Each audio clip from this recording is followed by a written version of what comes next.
Oui, moi je me rends compte qu'en fait on est en train de tourner en rond, les mêmes argumentaires reviennent de semaine en semaine et ça devient assez fatigant. Notamment par rapport à ce qui concerne les avocats, je crois qu'hier on a bien expliqué encore une fois qu'il s'agissait pour nous ici d'un projet social dans lequel tout le monde était concerné et que nous souhaitions, donc effectivement nous n'avons pas les mêmes projets, mais c'est le nôtre et vous n'allez pas nous faire changer d'avis de ce côté-là. Nous le souhaitons et nous le soutenons. D'autre part, sur le terrain, moi j'alerte sur la situation actuelle. On a ce matin une alerte également de la présidente de la Cour d'appel de Bourges qui dit que les retards s'accumulent après 8 semaines de grève des avocats et qu'on a aujourd'hui... Bien oui, mais j'en appelle justement à la responsabilité des avocats parce qu'on a aujourd'hui... Mes chers collègues, on est au 11e jour de débat. On en est à l'article 4. J'étais présente quasiment tous les jours et j'ai l'impression d'entendre à nouveau ce que j'ai entendu hier. L'article 4, c'est l'intégration de l'ensemble des indépendants dans le système universel. On a hier beaucoup parlé des avocats. La démocratie, c'est débattre. La démocratie, c'est échanger. La démocratie, c'est écouter, mais c'est aussi avancer. Avancer pour l'intérêt des Français. Et quand je vous entends poser des questions sur l'assiette des cotisations, la CSG, c'est l'article 21. J'aimerais bien qu'on puisse avancer. Je vous remercie. Oui, très rapidement. Je pense que ce n'est pas pareil d'aller loin et d'aller en désordre. C'est-à-dire, et en répétant. C'est-à-dire que non seulement il y a énormément d'amendements, mais en plus, on le répète, ces amendements nous font sauter d'un article à l'autre, d'une question à l'autre. Les rapporteurs ont été exemplaires dans leur capacité à essayer de répondre en détail malgré le désordre. Et maintenant, vous venez nous reprocher de ne pas répondre. On ne peut pas continuer à répéter des réponses pour se voir entendre par des vidéos bien choisies que nous ne répondons pas. Maintenant, je voudrais revenir sur un certain nombre de choses qu'on a oublié de dire, mais que j'ai redites ce matin.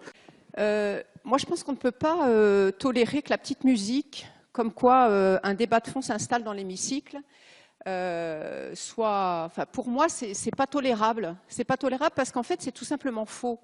Un débat, c'est un échange. C'est un échange avec différentes positions, avec différents amendements qui viennent de tous les bords. On les confronte et puis après on les vote.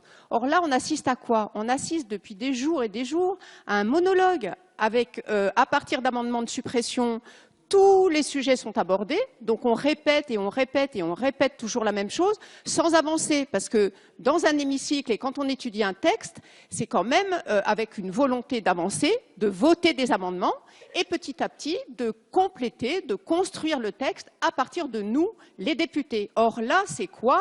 C'est un ralentissement permanent avec tous les sujets abordés n'importe quand, n'importe comment, sans matière d'avancée. Donc moi, j'entends que quand on fait ça, c'est qu'on s'oppose, et c'est votre droit, mais vous vous opposez au texte et vous faites mine de vouloir débattre sur le fond.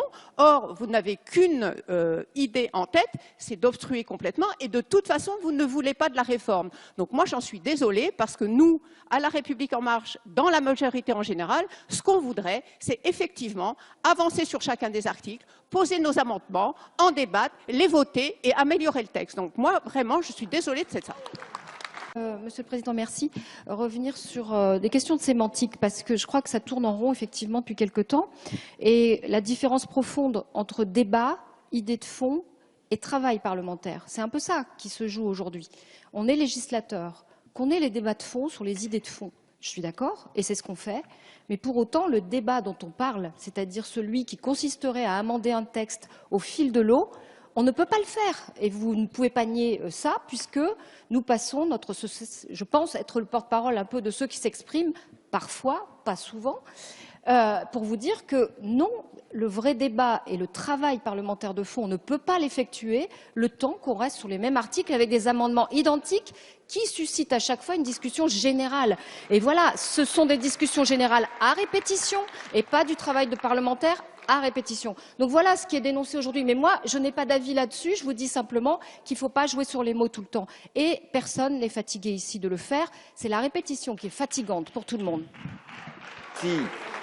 Monsieur le Président, oui, simplement au titre de l'article 100, la question est, sur notre compteur, on constate encore plus de 31 200 amendements. Est-ce que vous avez le même chiffre? Et je voudrais répondre simplement à nos collègues. en disant que la parole présidentielle, c'est aussi pas de 49.3 comme ici, sauf obstruction. Parce que l'obstruction, ça interdit les travaux et ça fait en sorte que nous ne puissions pas sortir dans des délais raisonnables un texte qui puisse véritablement être à la hauteur de l'enjeu. Et donc, je voudrais simplement demander à nos oppositions, une fois de plus, de réfléchir à leur logique d'obstruction. Mes chers collègues, alors, 200 combien ? Voilà, avant de suspendre, je précise malgré tout que depuis 9 heures, nous avons passé 210 amendements. On est à plus de 100 à l'heure. Voilà, donc les choses sont précises.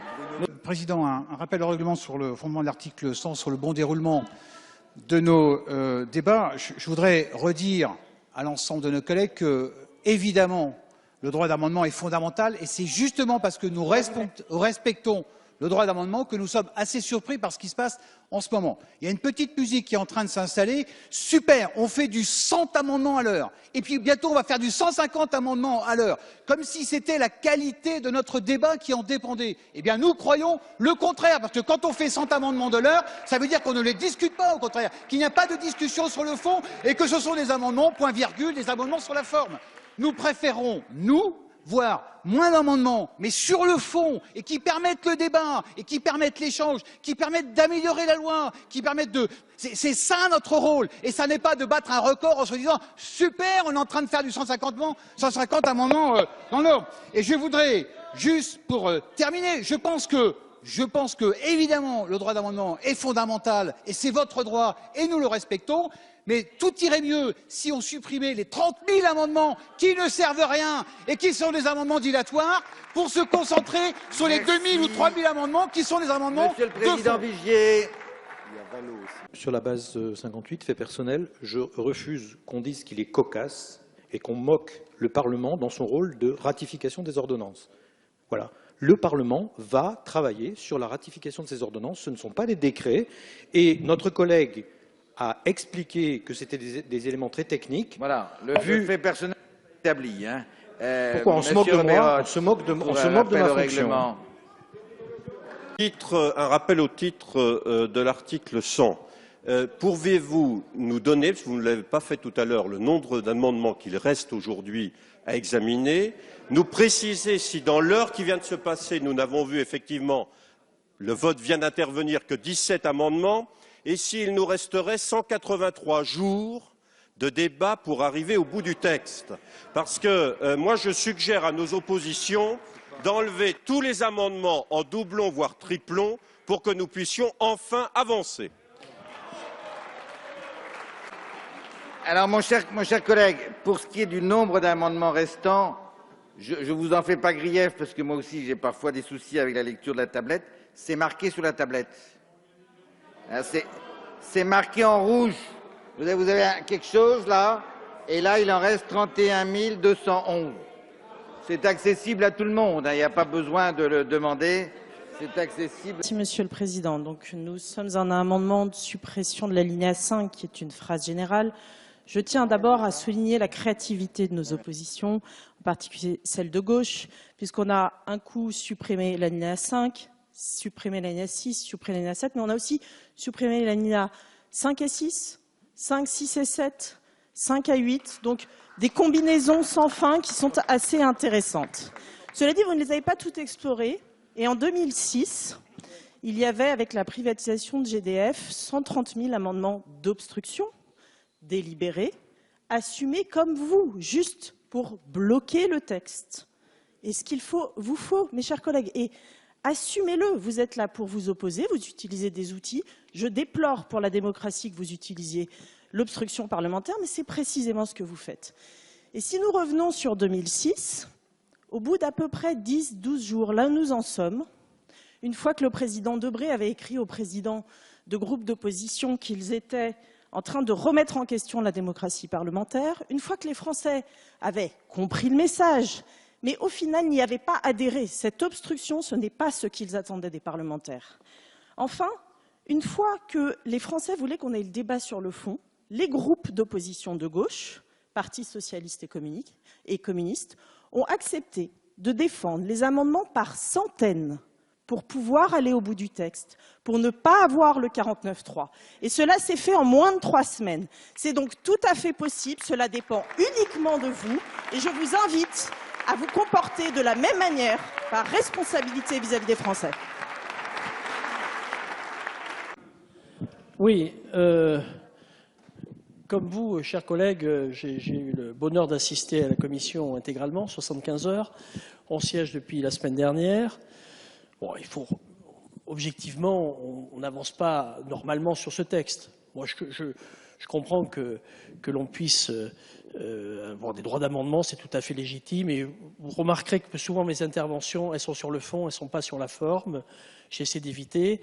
Je crois qu'on gagnerait effectivement en sérénité si on arrivait à aller sur les amendements essentiels. La discussion sur l'article 4 n'est pas neutre. Et quand je parle d'ordonnance, ce n'est pas pour me défausser de mon rôle de parlementaire, pas du tout. Je pense qu'il y a des aspects techniques qu'il faut accepter. J'ai fait la différence en commission entre décret, même s'il y a pas mal de décrets dans ce texte, et ordonnance. L'avantage de l'ordonnance, c'est qu'elle est ratifiée. Alors, on n'est pas pour ou contre, mais on a quand même l'aval de l'Assemblée, vous en conviendrez. Voilà, moi je pense que c'est très difficile d'avancer dans ce texte. C'est vrai que c'est gênant, et ce qui me gêne le plus, je vais vous dire ce qui me gêne le plus, c'est les temps de parole. Parce que franchement, c'est déséquilibré le temps de parole. Vous parlez sur chaque amendement, vous avez un temps de parole. Et je pense que là, on a un problème de démocratie, je dirais, d'équité dans cet hémicycle. On entend en boucle les arguments et le temps de parole de la majorité qui devient, entre guillemets, presque l'opposition au niveau des temps de parole, me gêne un peu. Merci. Merci, Monsieur le Président. Moi, vraiment, là, je suis extrêmement surprise qu'à chaque amendement défendu par les groupes de gauche, ça ressemble à un meeting politique.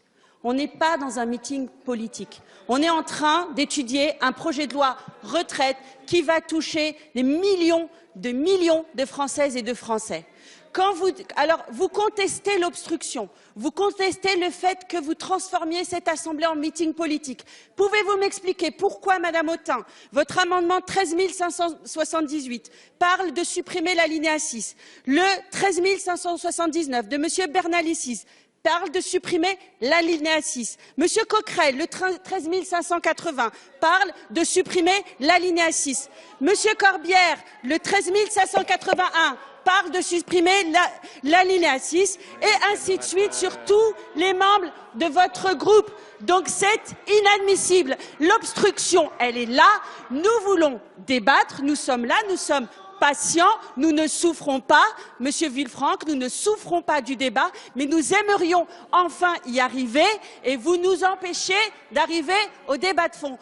Ne faites pas croire aux Français qu'il s'agit d'un débat de fond. Vous avez transformé cet hémicycle en meeting politique, et il est temps de le dénoncer. Voilà. Monsieur Petit. Ils veulent vraiment Madame Autain, votre... Monsieur Petit a la parole. Allez. Monsieur Petit, bon, vous exprimez ou je passe la parole à quelqu'un d'autre. Monsieur Petit. Merci. Mais vous exprimez. Merci, Monsieur le Président. Madame Autain, je parle. Madame Autain, votre opposition et celle de tous vos collègues, votre opposition est complètement légitime. Elle est complètement légitime. Vous avez le droit de vous opposer. Et vous avez même le devoir de représenter dans cet hémicycle non seulement les citoyens qui vous ont élus, mais également ceux qui m'ont élu, comme moi je représente les citoyens qui vous ont élu. Votre opposition est légitime. Comprenez qu'on soit un peu déstabilisé, et je vais venir sur le fond. Pourquoi votre côté et vous refusez de soutenir le passage de 1 pass à 3 passes si vous prétendez soutenir les positions qui sont les vôtres, alors que cette mesure ramène dans le régime général tout 99% des hauts salaires et 99% des personnes et 97% des hauts salaires. C'est là, plus que sur la répétition et sur tout ce que vous dites sur le fait qu'on ne vous répond pas alors qu'on vous a déjà répondu 25 fois quand vous n'étiez pas là, nous étions là. On a répondu à vos collègues, on a répondu, tout le monde répond. Mais plus que la répétition, plus que les amendements inutiles, ce qui me choque profondément, c'est l'illogisme de ce que vous reprochez. C'est l'illogisme. Vous devriez, y compris pour les forces que vous représentez, vous devriez soutenir le passage de 1 pass à 3 passes. Pourquoi ne pouvons-nous pas, au moins, dans un débat de parlementaires, nous mettre d'accord sur cette proposition du texte? Parce qu'il suffit d'amender correctement, au lieu d'amender avec des logorées, vous auriez choisi 4 ou 5 amendements qui confirmaient, qui passaient à 5 passes, qui passaient à 8 passes, si vous voulez. Mais ce genre d'amendement, ça aurait fait un débat où vous auriez regagné votre légitimité d'opposition, alors que là, c'est vous qui fragilisez votre légitimité. Avant de donner la parole pour l'amendement suivant, je voudrais évoquer quelque chose que je trouve inadmissible. Notre collègue ici présente, Madame Iborra, s'est permis par tweet de contester ma présidence. D'abord, c'est quelque peu pas courageux parce qu'on a le droit de prendre la parole. Deuxièmement, elle contexte ma présidence de la façon suivante. Elle dit Marc Le Fur, vice-président LR. Je ne suis pas LR ici, je suis vice-président, c'est tout. Et je n'ai pas l'intention de faire autre chose. Et d'autre part, vous indiquez dans votre tweet que je ne commente pas les amendements de l'opposition. Ma fonction n'est pas de commenter les amendements, ma chère collègue. Absolument pas. Vous pouvez répondre. Pour vous excuser, j'imagine. Monsieur le Président, en effet, vous n'avez pas l'habitude de contester ou de commenter le contenu des amendements. Ce n'est pas ma fonction. Mais vous n'avez pas non plus l'habitude de déclarer que notre Assemblée vote des amendements à 100 à l'heure. Vous n'avez pas non plus l'habitude de ce genre de... Fréquent, et fréquent. Tout en respectant votre présidence, on est en droit, nous, de se poser la question de savoir pourquoi, en effet, aujourd'hui, dans le contexte dans lequel nous votons, aujourd'hui, vous signalez finalement que nous pourrions être jugés sur la vitesse à laquelle nous adoptons les amendements. Je trouve que ce n'est pas normal venant du président chère collègue, de l'Assemblée. Je suis vice-président depuis 12 ans. Je suis dans cette Assemblée depuis 20 ans. Je suis attaché à cette institution et je ferai tout pour en préserver le maximum de sérénité. Il est très fréquent d'indiquer le rythme des amendements. Ça permet à tout un chacun d'être tout à fait au fait des choses. Donc j'attends de vous des excuses et en attendant, nos travaux sont suspendus pour 10 minutes. Monsieur le Président, merci. Moi, je voulais rappeler à ce moment du débat que j'aimerais que la sérénité revienne dans nos rangs, quels qu'ils soient, et que nous ne remettions pas en cause, sous des biais différents, la présidence, quelle qu'elle soit, parce que je pense que depuis ce matin, nous pouvons saluer la présidence de Monsieur Le Fur, qui a été tout à fait conforme à ce qui doit se passer dans un hémicycle tel que le nôtre. Donc, d'abord, je voulais m'en excuser, Monsieur le Président, parce que je pense que c'est très important pour la suite de nos débats et j'aimerais que chacun reprenne le débat sur le fond qu'il espère. Comme vous voyez, Monsieur le Président, on en parlait avec Madame Genevard l'autre jour, franchement, les réseaux sociaux n'ont rien à faire dans cet hémicycle. Voilà. Merci. Merci beaucoup.